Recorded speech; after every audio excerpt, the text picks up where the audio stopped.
दोस्तों, आइए बहुत सारे अहम अपडेट है उसके बारे में बातें करेंगे। जैसे कि वारिस पठान साहब बिहार से लोकसभा सीट पर चुनाव लड़ेंगे। इसके साथ साथ उत्तर प्रदेश के अंदर ये घोषणा करना कि इतने सारे सीटों पर लोकसभा चुनाव के अंदर अपना उम्मीदवार मैदान के अंदर उतारेंगे। साथ साथ जनाब शौकत अली साहब जो कि प्रदेश अध्यक्ष है वो भी मैदान के अंदर उतर रहे हैं। उसके साथ साथ पवन राव अम्बेडकर भी मैदान के अंदर उतरेंगे और भी बहुत सारे अहम अपडेट है उसको लेकर हाजिर हुए हैं। दोस्तों जो नए हैं वो बराए मेहरबानी चैनल को ज़रूर सब्सक्राइब करें और वीडियो को ज़रूर लाइक करें। चलिए शुरू करते हैं। सबसे पहले हम बात करते हैं उत्तर प्रदेश के। उत्तर प्रदेश के अंदर दोस्तों ये घोषणा कर दिया है कि हम कितने सारे सीटों पर जो है चुनाव लड़ेंगे लोकसभा चुनाव के अंदर। यानी कि इन्होंने ये साफ कर दिया है कि यूपी के 15 से 20 सीटों पर अकेले चुनाव लड़ेंगे एमआईएम पार्टी। इस चीज़ की पुष्टि कर दी गई है। हालांकि ये भी साथ के साथ ये भी कहा गया है कि इस सीटों के अंदर जो है हो सकता है थोड़ा कमी या ज़्यादती हो जाए। ये आखिरी फैसला जो है खुद बैरिस्टर असदुद्दीन ओवैसी साहब जो कि एमआईएम के जो अध्यक्ष है, एमआईएम के जो मुखिया हैं, वो डिसाइड करेंगे लास्ट में कि इनमें से कितनी सीटों पर जो है कम की जाए या इनमें से कुछ सीटों पर और भी बढ़ोतरी की जाए। ये फाइनल डिसीजन उनका ही आएगा। लेकिन इतना तय है कि अकेले चुनाव लड़ने का मन बनाया है क्योंकि बाकी दल विपक्षी दल के अंदर शामिल हो रहे हैं और एमआईएम को शामिल नहीं करने की वजह से एमआईएम के खेमे में खासी नाराज़गी चल रही है। लेकिन कुल मिलाकर ये कहा जा रहा है साफ तौर पर एमआईएम पार्टी की तरफ से कि 15 से 20 सीटों पर जो है चुनाव लड़ने के लिए तैयार हो गए हैं। लेकिन एक और मज़ेदार खबर इसी में से निकल कर आ रहा है कि उत्तर प्रदेश के जो प्रदेश अध्यक्ष है एमआईएम पार्टी के जनाब शौकत अली साहब, कहा यह जा रहा है, घोषणा ये हो गया है कि वो भी चुनावी मैदान के अंदर होंगे जब लोकसभा चुनाव होगा। तो यानी 2024 के अंदर लोकसभा चुनाव होगा। दोस्तों ज़्यादा वक्त नहीं बचा है, उसकी तैयारी हर पार्टी अपने अपने तरीके से कर रही है। लेकिन पहली बार जो है बहुत सारे लोग, या शायद पहली बार सारे ही लोग देखेंगे कि एमआईएम पार्टी की तरफ से चुनावी मैदान के अंदर उतरेंगे जनाब शौकत अली साहब।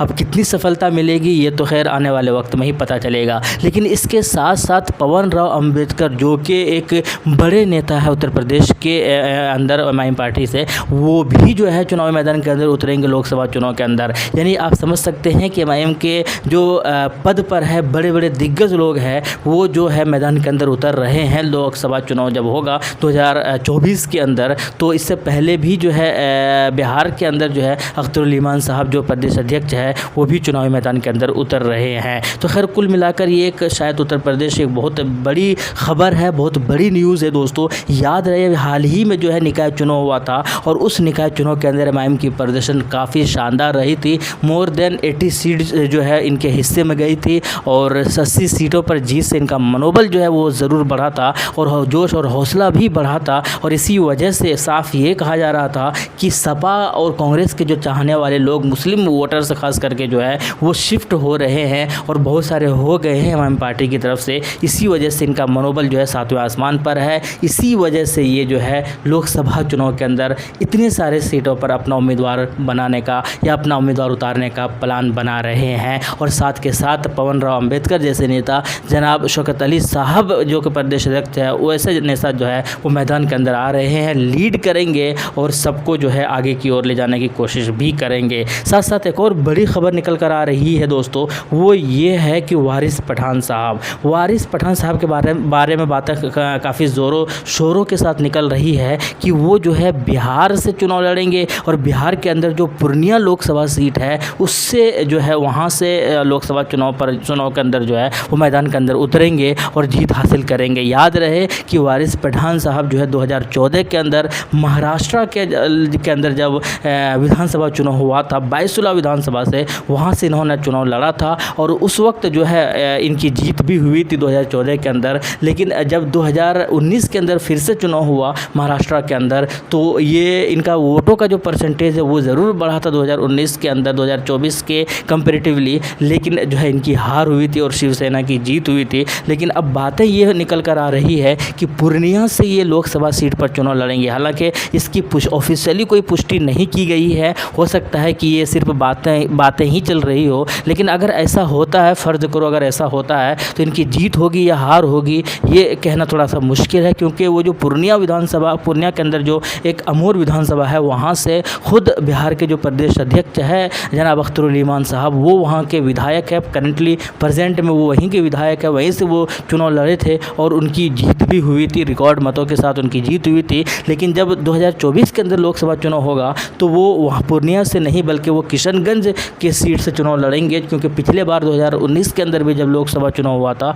तो किशनगंज के सीट से ही वो चुनाव लड़े थे और इस बार भी वो किशनगंज के ही सीट से चुनाव लड़ेंगे। तो क्या पूर्णिया के अंदर जो है ये वारिस पठान आएंगे और यहाँ से चुनाव लड़ेंगे और इनकी जीत होगी? क्या वो विधानसभा जो कि अख्तरुल ईमान साहब के कब्ज़े में है अभी, जहाँ से वो जीते हैं, क्या वो लोग जो है इनको फुल बहुमत के साथ या फुल सपोर्ट या आसपास के जो विधानसभा सीटें हैं या आसपास के जो लोग हैं वोटर्स हैं, क्या वारिस पठान साहब को एक्सेप्ट करेंगे, एमआईएम पार्टी को एक्सेप्ट करेगी? ये देखना बड़ा दिलचस्प होगा। लेकिन कुल मिलाकर ख़बरें हैं और इन ख़बरों में कितनी सच्चाई है ये तो आने वाले वक्त में ही पता चलेगा। लेकिन दो बड़ी बातें जो कि मैंने आपको बताई है कि उत्तर प्रदेश से इस चीज़ का घोषणा करना कि 15 से 20 सीट पर हम चुनाव लड़ेंगे और ये भी कहना कि हम अकेले चुनाव लड़ेंगे, यानी कि इस चीज़ का तो बिल्कुल क्लियर हो गया है कि वो अकेले इसलिए चुनाव लड़ रही है क्योंकि विपक्षी दल के अंदर जो बड़े बड़े नेता 21 से 22 पार्टी जो है शायद शामिल हो गई है और 23 तारीख को इसका मीटिंग भी है पटना के अंदर। नीतीश कुमार लीड कर रहे हैं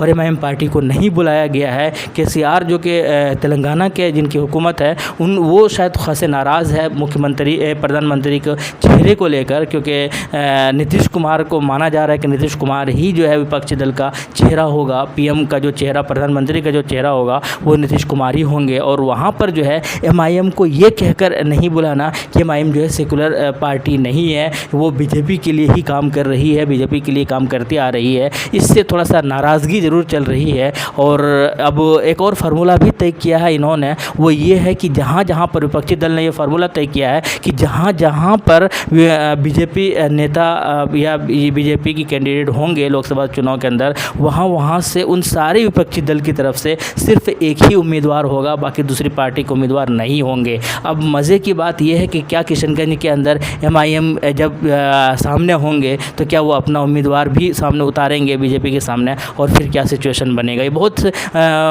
मज़ा आने वाला है दोस्तों। लेकिन कुल मिलाकर यही एक अपडेट्स है जो कि मुझे आप तक पहुंचाना था। कैसा लगा कमेंट सेक्शन में ज़रूर बताइएगा और शुक्रिया। जय हिंद, लव यू।